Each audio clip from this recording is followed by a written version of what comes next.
Hello, and welcome to the FM podcast. I'm Jen Fritz, and I run Fritz Media, a music publicity and digital marketing firm located in Vancouver, Canada. And this is episode number 22 of the podcast. So, we all know that the pandemic has forced a lot of us in the music industry to pivot and get creative in the last year and a half. And today on the show, I'm talking to music manager Alex Wyder from High Tide Artists about how he's had to get creative with his artists during this crazy pandemic time. You know, solving problems like, what do you do when your artist can't tour? How many live streams is too many live streams? You know, stuff like that. Alex has been working in the music industry for about 10 years and has built an impressive resume across Canada with experience touring and working with established and up-and-coming artists in various capacities. In 2018, he expanded his roster and established High Tide Artists, his music management company, where he manages artists like Dear Rouge, Blonde Diamond, Golden Youth, and The Tourist Company, just to name a few. We had a really great chat, and I hope you'll enjoy it. Here's my conversation with Alex Wyder.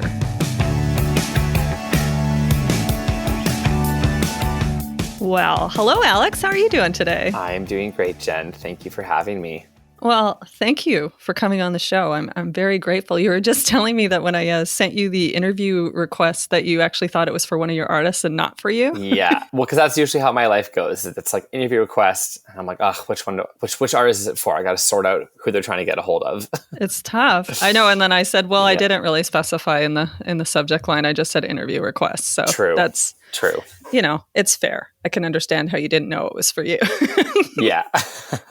So when I was prepping for this interview, I was trying to remember if we've ever met like in real life before, and we have, right? I think like one time. I feel like we've seen each other a lot on Zoom in the last year. Yeah. But I think we've only met in the flesh one time.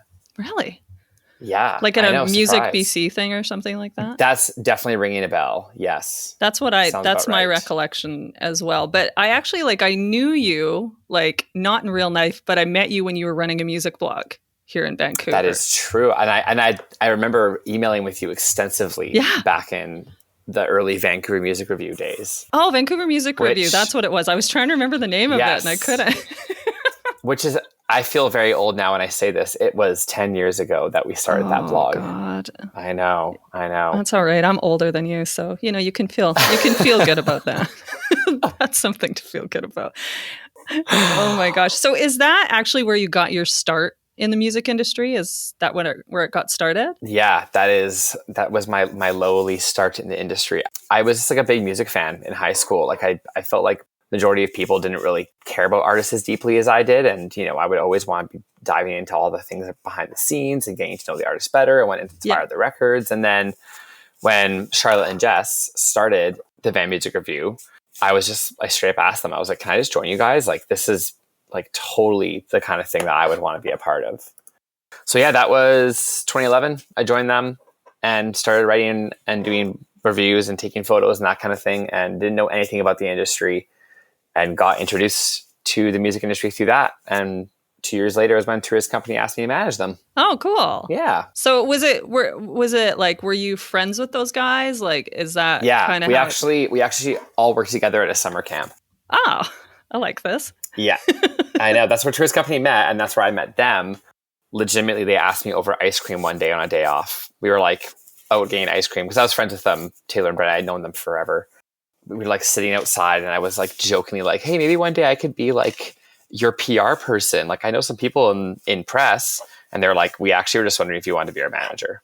That's literally the glamorous story. That's it, eh? Sitting eating gelato like a bunch of 21-year-olds that we were. And I was like, oh, sure, that sounds like fun. Cool. I don't know anything about it, but I'll figure it out. Oh, totally. That's the way to do it. So you started managing your friends, basically. And then when did you decide to like actually create a company and then take on more artists? Well, I was doing Tourist Company. We won the Peak Performance Project. And then I'd become friends with Danielle and Drew of Dear Rouge at this point. Yeah. Through my website and through the industry. And Drew suggested that I take on Van Damsel as a client. Oh, I forgot about those guys. That was actually Drew McTaggart's suggestion. Was like, yeah, I think I could do that. They're in a similar place to Tourist Company. They were going to Peak Performance Project as well. So I asked them if I could manage them. They said yes. I then helped them win the third place in peak performance projects. So I was like, I seem to be onto something here. I'm like 23 years old and I've now led like 2 bands to a lot of money and built teams around them. And I'm booking shows and So that's good. Figuring it out. Yeah. I'm like, I seem to know what I'm doing. But then I was like, if I'm really going to go for this, because I was like, this is like my passion career. And if it's going to work, I need more flexibility. And I was working a full-time job at Grouse Mountain and it was insane. I was like in a full-time job where I was always on the phone and on the computer. And on my breaks, I'd be like running outside to like call the bands and call publishers back and try and book shows. So I quit and I became a paramedic because being a paramedic, you can set your own schedule. That's interesting. I was actually going to ask you about that. Yeah, I actually had it suggested to me by a couple of people that I'd work with. I did like some freelance emergency response work as a dispatcher, and some people recommended to me, they're like, hey, if you're doing this music thing, you should look at becoming a paramedic. It could suit your lifestyle pretty well. Not to mention that when you're not on a call, you sit in a station. There's internet, and a lot of people will sit and, and watch TV and read. For me, I can sit and I can do phone calls, I can do emails, I can build marketing plans, I can do budgets. It's a lot of downtime, at least outside of Vancouver, which is why I work in a small town outside of Vancouver as a paramedic. Right. Yeah, but then once I got hired with BC Ambulance, I was like, now I have the freedom. I'm really going to go for this. I've been approached by a couple other artists at this point, Alexandria Mayo and Jordan Clausen. So I started my company, took them on, and then all of a sudden I was like, I guess I'm really doing this. And the old saying, if you build it, they will come, is very true. Because the minute I established my company, then it was like Featurette came knocking, and then Blonde Diamond came knocking. It's like, it started the whole thing. Well, that's awesome. That's good. Well, that's how it should be, I mean, it's kind of like the advice we give to artists when they ask when they need a manager. It's like, you'll know. Yeah. Like, so true. Just like do your thing, right? That's the best way to put it. I always tell artists, I'm like, you're going to hit the point. And until you hit that point, don't stress about it. Just keep working on your craft and keep working hard. And it's not like when you get a manager, all of a sudden you're not doing any of the administration anymore. You're still very much in it. You just have someone who's heading it up and is doing the majority of it. Exactly. They'll just tell you what to do. Yeah. No, it's so true. So true. So I know everybody in the industry has their own like, holy shit, I can't believe this is a happening moment from when the pandemic started in March of 2020. So what was that like for you and for the artists that you manage? Oh my goodness. Pandemic life was very strange. I had a crazy, crazy, crazy busy year in 2019. I started my company and it was good, but it was almost too much. I was like on a flight. It felt like every second week I was, showcasing around the world with the artists and going on tours. And to be honest, when the first like wave hit in like March 2020, I had this wave of relief at first of like, oh, I get a little break from like this insane schedule I've been on. I can actually just like chill for a minute. And then like a couple of days after, I was like, oh wait, this is going to be a long thing. What the heck do we do? And then the cancellations started to roll in. Oh yeah. And then the delay started to roll in. And it was kind of like the first month of it was just crisis management, was just trying to figure out what to do with grant money we had gotten, trying to figure out, what to do with contracts that we had signed. There was so much in that immediate period that was a bit of a blur of trying to sort out what everyone had planned. At this point, like Jordan and Tourist Company both had already started record release campaigns. The records were slated to come out in May of 2020. So we're talking with our distributors and trying to figure out if we should delay, and talking to our label teams. And, when I think back to that first month, it's like, I feel like March and April just vanished. Oh yeah, completely. Totally. I don't even remember it. Like if I think about it, I know that I was like extremely stressed during that time, but it's like it didn't even happen because I think I was probably traumatized a little bit.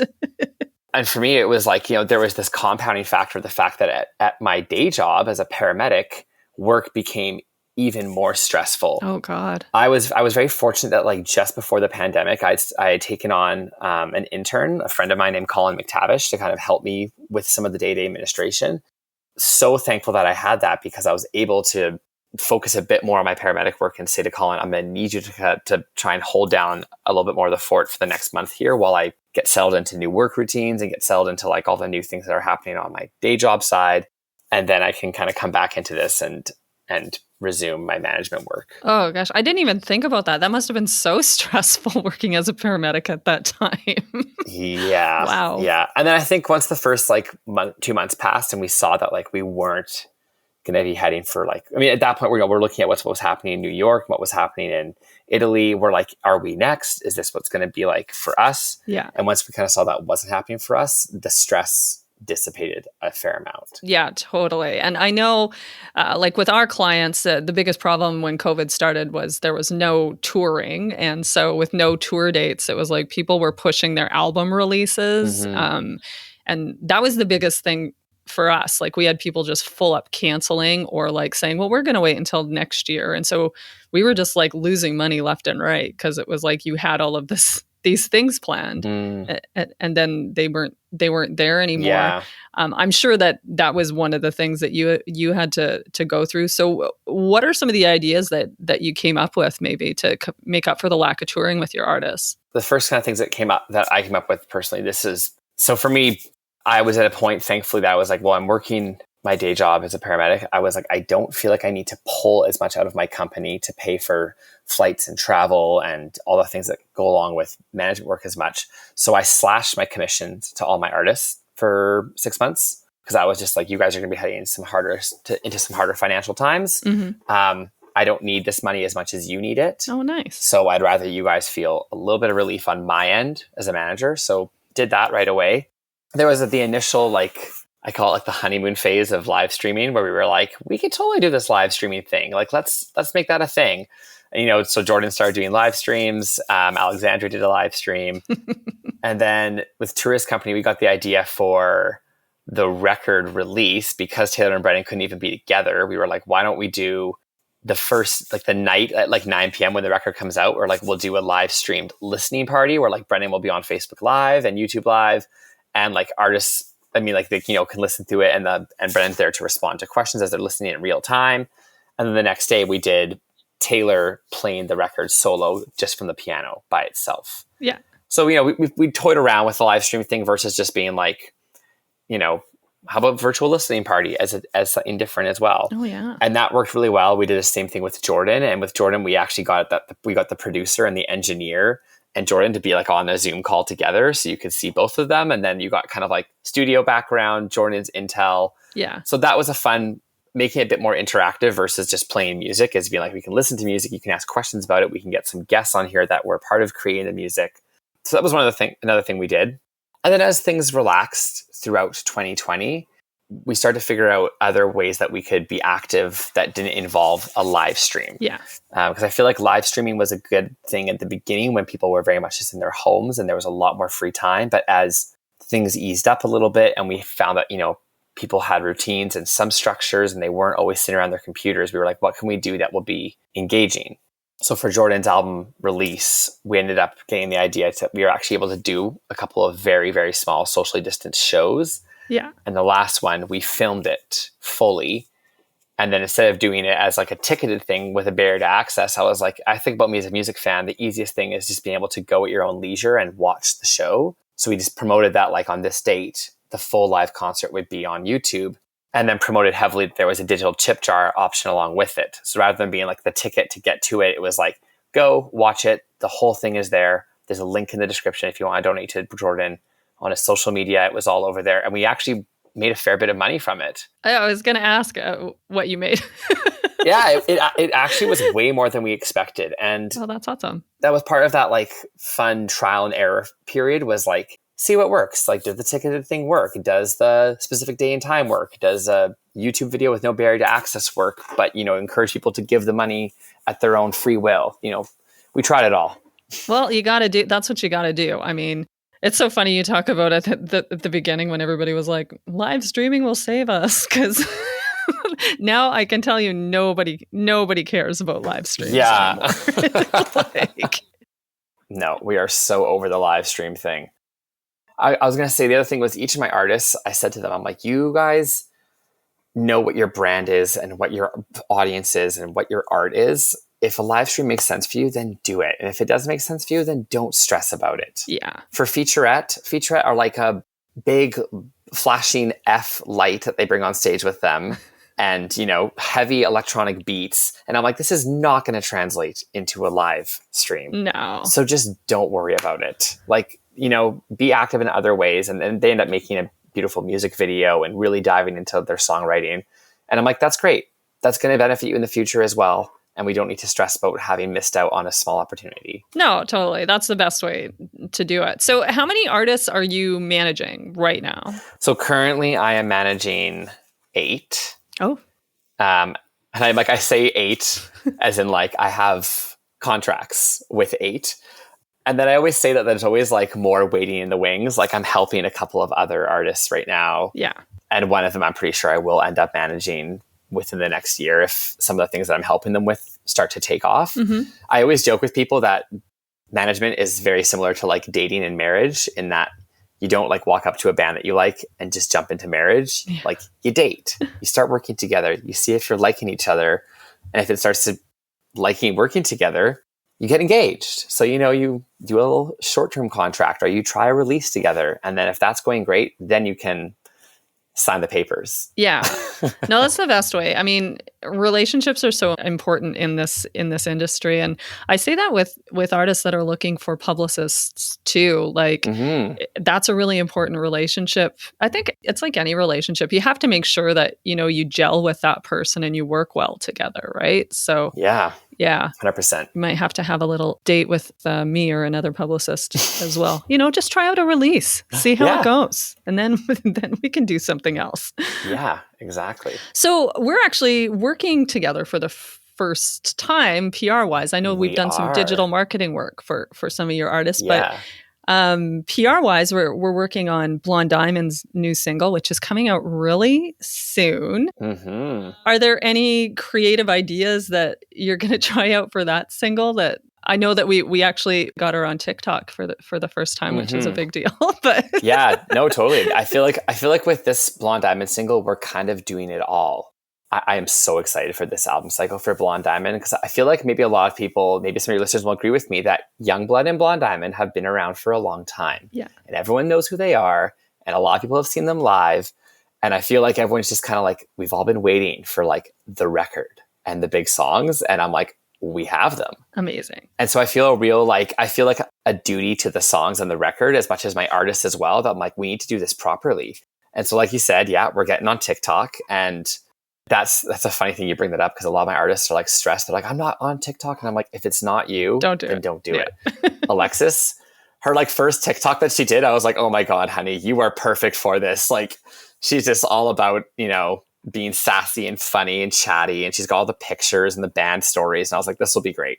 So we're going to heavily be doing the TikTok thing. She's going to be amazing. And she was so stressed to do her first post though, because, it's that the first one is like, the hardest. Yeah. You just have to do it and then do more and then it's fine, right? Like it's like anything. Totally. I'm like, I don't know what you're worried about. we've got so much stuff coming up with this single. We've got like amazing new photos. We did a video shoot with Brendan Fletcher, who we work with on all the Blonde Diamond music videos. Yeah, because they have the same aesthetic basically, right? Yeah, and that has been such a great thing as well of like, when you find your people and like your creative community. Brandon and Alexis are a great example of that because I can come to them and be like, you guys have this much amount of money to work with, or you guys have this much time to work with. And it's like, it doesn't even matter to them. They always manage to bring me some sort of content they've created together because they just see each other eye to eye so well. Yeah. And going back to your point about like, what did you do during the pandemic to make things work for you? That was a perfect example of it. We actually originally planned, Jen, to put out this single that we're putting out in 2 weeks in April of 2020. That was the original plan. So that is how long we've been sitting on the song. Oh my gosh. And then me and Alexis chatted. We were like, you know what? I don't think that if we have these songs that we're this confident about, we have this record we're this confident about, let's not put it out right now when the world it's this constantly tectonic shifting plates that we're, everything is changing every day. Let's wait for things to calm down a little bit more. And in the meantime, what can we do? And Blonde Diamond, for them, they were like, well, we are going to build home studios. And then the first thing they made in all their home studios together was the Ghost Town cover. Things opened up a little bit more, and she went to Brandon and was like, we don't have any money, but we have this great cover we made. And Brandon's like, oh, well, if you can take me on a weekend to Three Valley Gap Haunted Hotel with you guys and we can all hang out, that's great in my books, and we'll make a video. Oh my God. And that's how that all came together. Yeah. So it's like, he knew that in the future, we're going to hire you and pay you for other things for sure.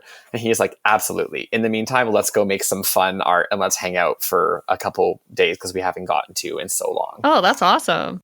Well, that's nice of Brandon. Brandon's good like that. He's so good.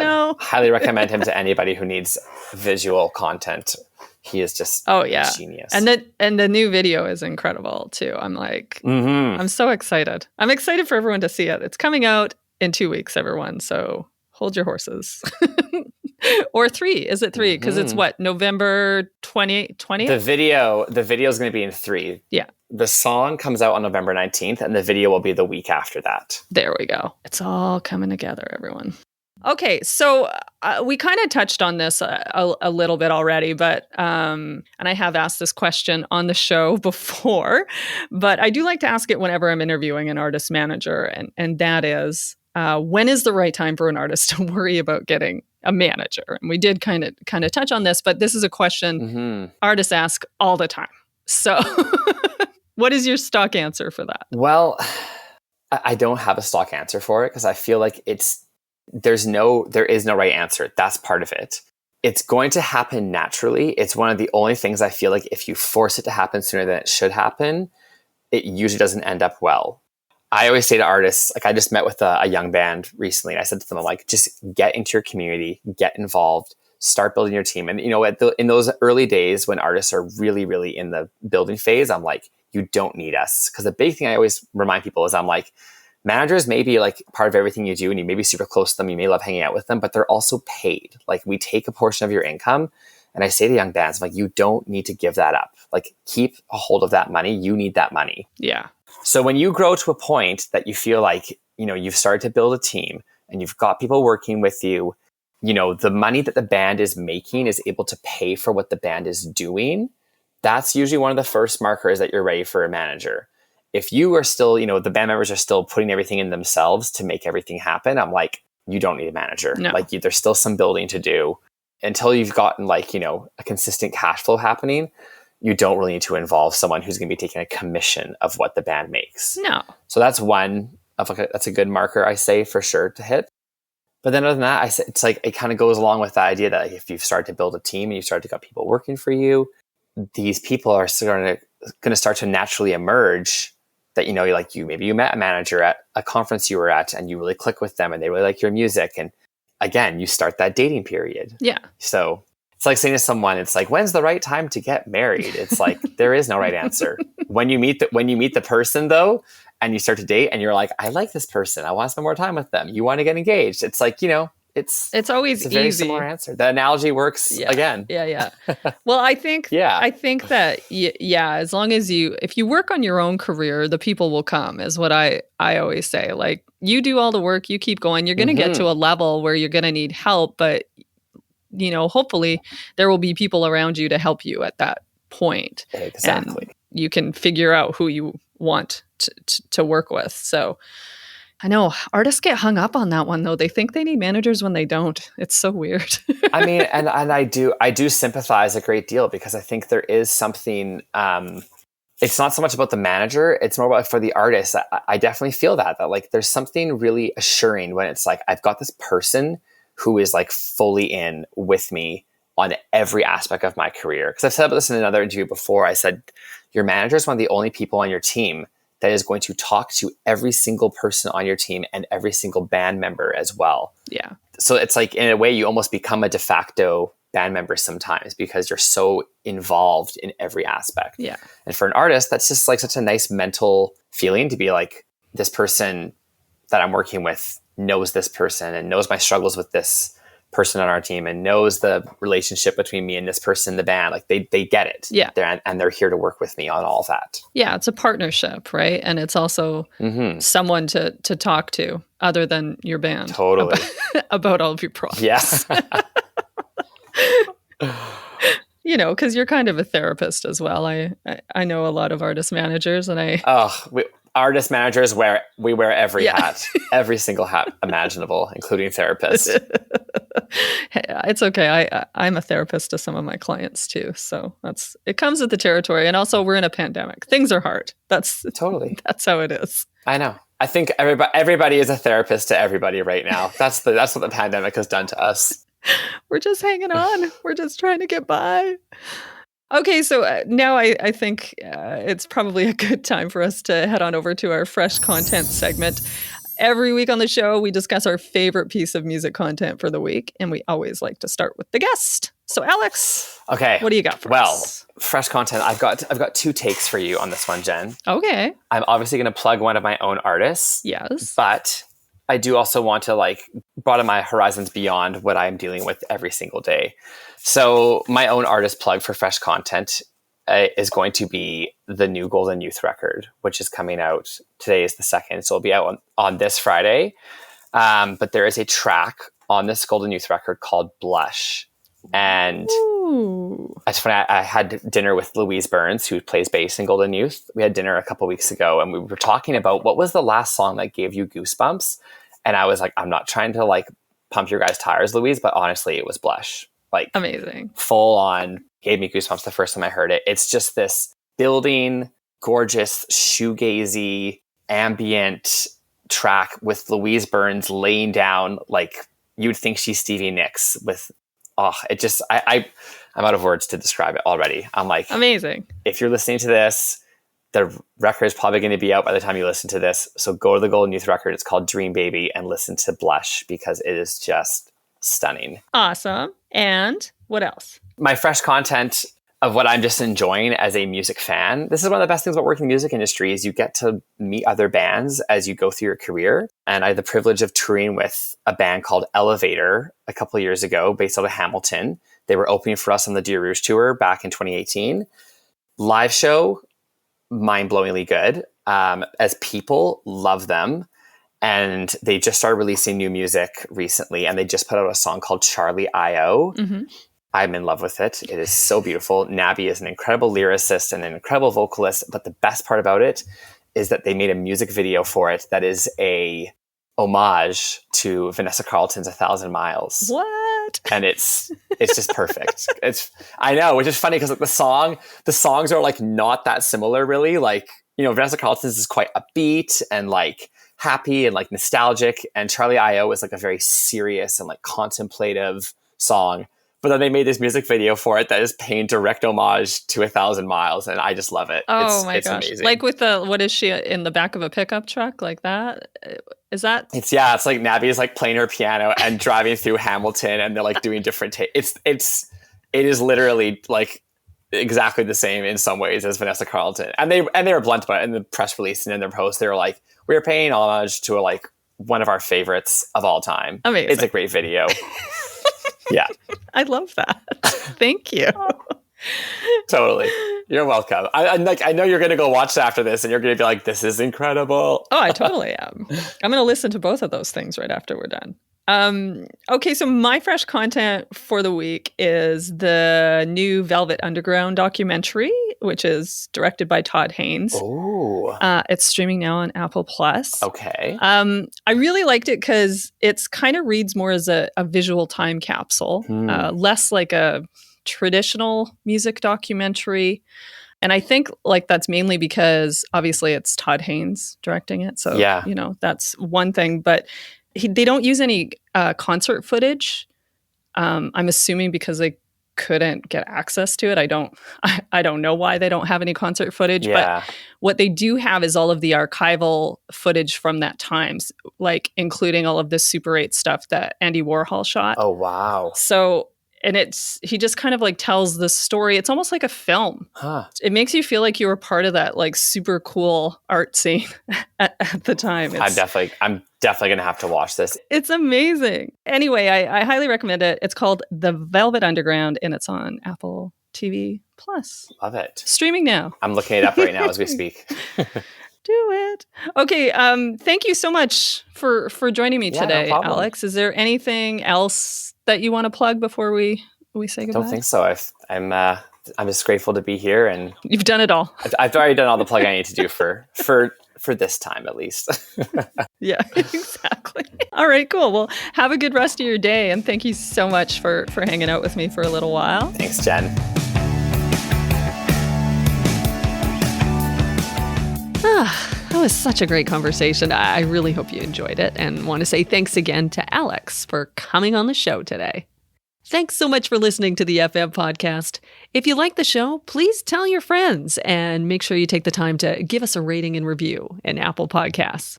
The FM podcast is produced by Fritz Media with production assistance from Carla J. If you want to learn more about Fritz Media, check out our website at fritzmedia.ca. And you can follow us on Facebook, we're at Fritz Media, and on Instagram and Twitter at Fritz_media. And if you want to learn more about the podcast, go to thefmpodcast.com. A big thank you, as always, to Said the Whale for providing the theme music for the show, and you can find them at saidthewhale.com. Okay, so we're going to go out with our song of the week this week, which is from Fritz Media client The Long War. From their brand new album, Under a Heavy Sky, this is their latest single, Bad Love.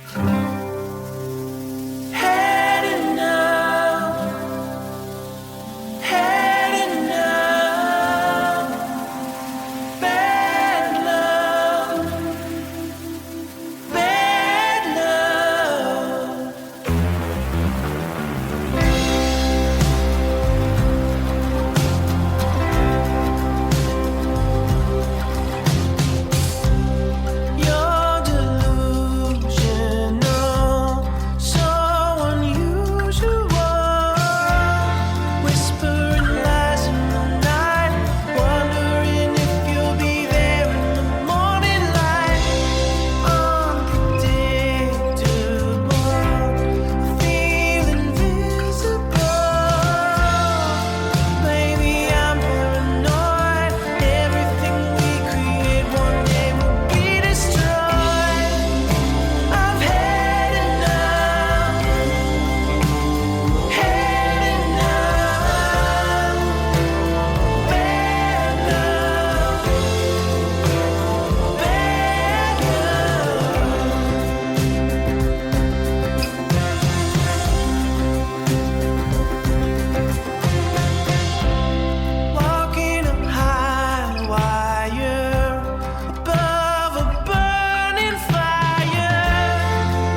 I'll see you next Tuesday.